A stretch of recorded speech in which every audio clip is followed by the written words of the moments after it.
Debate continues in Livingston Parish tonight concerning the libraries, and this time it's over the placement of a new shelf designed to hold books with content some say could be inappropriate for kids. Let's get you live into the newsroom with News 2's Destiny Beasley. It's called the Parenting Shelf and has books that address difficult topics for children like sexual education, racism, or drug abuse.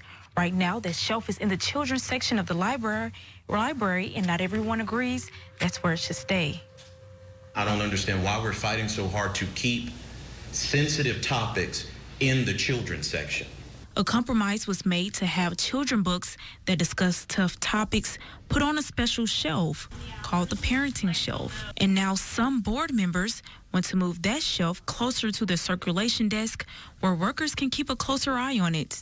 I don't need anybody else, library staff or otherwise, to make that call for me personally. Nikki Thornton is a parent and member of the Livingston Parish Library Alliance. She says from what she can recall from the last few meetings, removing children's books from their location can become a legal problem. Despite in July, the parish attorney speaking directly to the Board of Council and saying, hey, the harder you make it for children to find these books in the children's section, the more of a problem we have.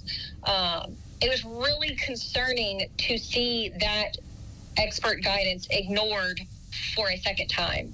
Some argue this violates their First Amendment rights, citing a Supreme Court case that ruled moving library books because of content that others disapprove of is unconstitutional. At the meeting, some approved of keeping the books in the children's section because they are labeled as children books, while others expressed concern. 55, 56, 60 inches up, where if mama's reading a book or daddy's reading a book over here, little Johnny ain't playing behind them, learning how to, I ain't gonna say it.